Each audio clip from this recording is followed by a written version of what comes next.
पुरी को श्रीक्षेत्र एवं जगन्नाथ धाम बोलिक समस्ते जानते एटा जुग जुगर कथा आपण गोटे सेठी पुणी जाइए जगन्नाथ धाम करचंती ताने गोटे कंटा बाड़े लुगा पकई कली करिया काम नुहे। ये मंदिर तैयारी करिया पछरे भक्तिभाव बा जगन्नाथ संस्कृतिर प्रसार जेतिक उद्देश्य नुहे आधर गोटे राजनैतिक एजेंडा एवं ताकू लोकों पाखे पहुँचेबा जगन्नाथ मंदिर जरिया यहीटा ममता बनर्जी बा टीएमसी दल यहाँ गोटे उद्यम हो पारे।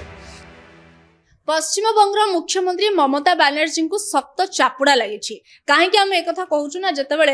दीघारे जगन्नाथ मंदिर प्रतिष्ठा करा ममता बनर्जी एका जीत पुरी दीघा जगन्नाथ धाम किंतु ए नहीं जितेबाला अनेक वाद बद लगिला कहगला धाम शब्द हटाइवाई कारण पुरी हूँ जगन्नाथ धाम दीघा नुहे। आज जितेबाला पवित्र देवस्नान पूर्णिमा रही बंगीय भक्त मैंने पुरी आसी से प्रतिक्रिया दौरान गणमाध्यम सामने बंगीय भक्त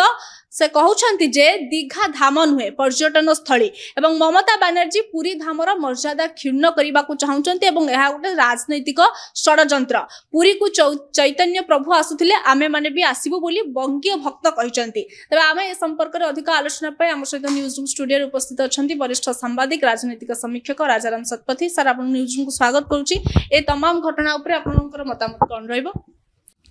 हाँ आज पुरी रे स्नान यात्रा अवसर में जो बंगीय पर्यटक मैंने आसुँच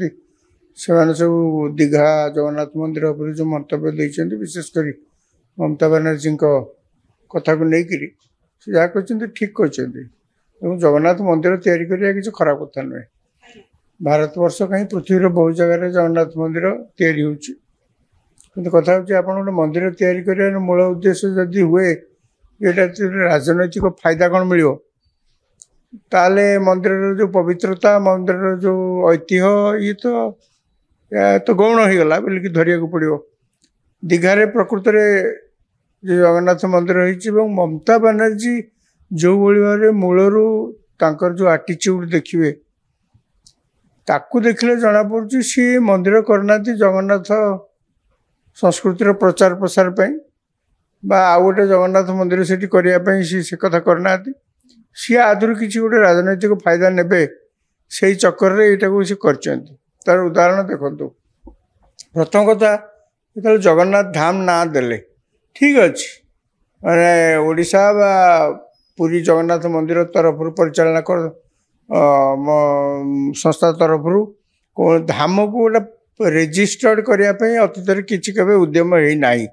तेणु आप टेक्निकाली कहींपारती जे आमे धाम दलु बोलिकी लीगली आप किसी चैलेंज करें ना मान अर्थात ओडिशा बा पुरी कहीं धाम शब्द से व्यवहार कराई पुरी जगन्नाथ धाम किंतु दीघा जगन्नाथ क्षेत्र हो पारे आउ किसी शब्द हो पारे तेणु आपको आप कोर्ट रे टी चैलेंज करिया बहुत समय कष्ट हम किंतु कथा हूँ जुग जुगरू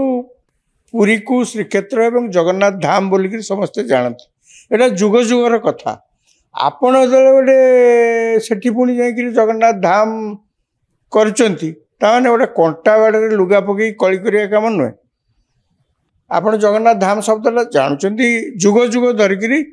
पुरी रे जो जगन्नाथ मंदिर अच्छी तेणु पुरी को जगन्नाथ धाम बोलिक कहुए एटा गोटे जुग जुगर कथा आपण बर्तमान सेठी गोटे जगन्नाथ धाम देकरी एटा गोटे कंटा बाड़े लुगा पकई कली करिया काम कर एक दुई रे ये विषय में जो प्रकार वाद विवाद ये घटना को लेकर उठी या आप देखिए आम मुख्यमंत्री ओडिशार मुख्यमंत्री मोहन चरण माझी ममता बनर्जी को गोटे चिट्ठी लिखिले एवं आशा करथिले जे ममता बनर्जी कौन तार उत्तर तो कौन रखिए सी किंतु से चिठीर रिप्लाई भी देलेनी। शुणु मोहन चरण माझी ये चिठी दौना ये ओडिशार मुख्यमंत्री चिठी दौरान तुम्हें जड़े पड़ोशी राज्यर मुख्यमंत्री तुमर सौजन्यता दृष्टि चिठीर उत्तर दबा कथा तुम्हें मना कर हाँ कर कौन जहाँ भी कहवा कथा रिएक्शन देकर दबा कथा चिठीर उत्तर किंतु ममता बनर्जी से चिठीर उत्तर देले नहीं। ये प्रश्न गतकाली सांबादिक सम्मेलन जो होता मुख्यमंत्री सांबादिक सम्मेलन सेठी मते प्रश्न मुख्यमंत्री को पचरा मुख्यमंत्री कहले से किसी उत्तर देना एपर्यंत भी से बोर्ड हटा जाए एपर्यंत भी से बोर्ड हटा जाएनी एवं हटा जीव नाही मध्य आपण देखिए सी एते ताकर कथारे जिद जिद जगन्नाथ को लेकिन कौन जिद करुँच तार आउ गोटे अनेक कहते जे तार कारण हूँ अयोध्या राम मंदिर हैला परे नरेंद्र मोदी लोकप्रियता एवं नरेंद्र मोदी प्रति जो सारा देशर जो प्रकार सम्मान बोध बढ़ी कहीं राम मंदिर केवल ठाकुर भाव कहीं अनेक जी न देखती भारतर लोक मैंने ये देशर संस्कृतिर प्रतीक बोली तो देखती राम मंदिर को ठाकुर बोली तो आम पूजा करचे राम को किंतु राम मंदिर को बा राम को भारतर सांस्कृतिक प्रतीक बोलिक धरा जाए से सरकार एत जोर लगी कि भाव में आईनगत समस्या दूर हम एवं से राम मंदिर हो पार जो नरेंद्र मोदी ये प्रगाढ़ उद्यम कर पार्टी बीजेपी एत उद्यम कर साधारण निश्चित भाव में प्रधानमंत्री के प्रति सम्मान बोध एवं गोटे पतियार जी बढ़ी निश्चय ताकू काउंटर करने पश्चिमबंगर मुख्यमंत्री ममता बनर्जी यही जगन्नाथ मंदिर परिकल्पना दीघाटे कहीं ओडिशा रे जगन्नाथ कहते अयोध्या राम मंदिर को काउंटर करने दीघा रे जगन्नाथ मंदिर एक कथा मु कहूनी एक कथा एमिति कौन ममता बनर्जी को लोकप्रियता बढ़िबो इलेक्शन आगो को आछी कौन गोटे जगह गोटे मंदिर आपण तैयारी करिवे एटा बड़ मंदिर करिवे सरकारी प्रोत्साहन सब प्रकार मिलूची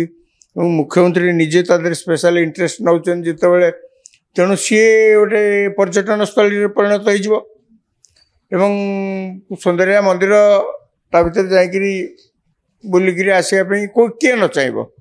तेणु तादर गोटा किसी राजनैतिक फायदा हो पारे यही किसी पर्यटक आसने प्रकृति बुझुंट घटनाकर से आज जहाँ रिएक्शन देते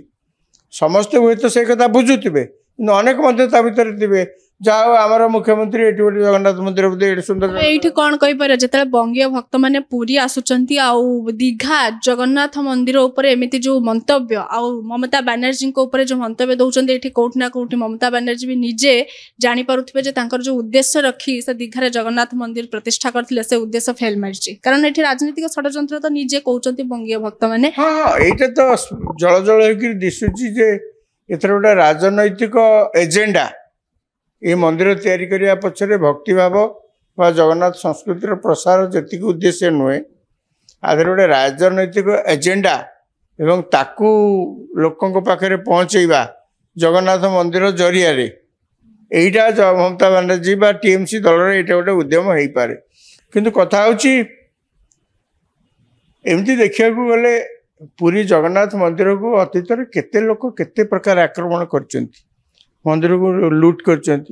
जगन्नाथ को डरे सेवायत मैंने नहीं अन्य जगह लुचेक रखिंट जगन्नाथ रथ यात्रा वर्ष वर्ष कहीं 100 वर्ष अधिका बेले बेले बंद हो जगन्नाथ मंदिर को जिते पार्टी बाहर लोक आस बहुत सुना रूपाटी अच्छे लुट भी कर सब किंतु जगन्नाथ मंदिर एवं अतुट अच्छी जगन्नाथ एवं समस्त हृदय अच्छा जगन्नाथ धाम जेते जे जो लिखिले भी ममता बनर्जी जेते उद्यम कले भी मु तो अंतत निश्चित जेते चेष्टा कले भी पूरी जगन्नाथ मंदिर ताकू जगन्नाथ धाम बोलिक कई केबे भूलिबे नाही। तेबे आपण माने सुनथिले आज जते बेले पुरी रे देवस्नान पूर्णिमा एवं बंगीय भक्त जिते पुरी को आसुंच निजे प्रतिक्रिया रखुंट दीघा जगन्नाथ धाम नुहे यह एक पर्यटन स्थली तेज ये कौटी ना कौटी ममता बनर्जी गाल उपर गोटे शक्त चापुड़ा जदि कहवा तेज आपण मैंने भी कमेंट सेक्शन में लिखु जे या राजनीतिक उद्देश्य किसी अच्छी कि ना ममता बनर्जी एमती लेटेस्ट अपडेट आम चैनल को लाइक शेयर और सब्सक्राइब करूँ। नमस्कार।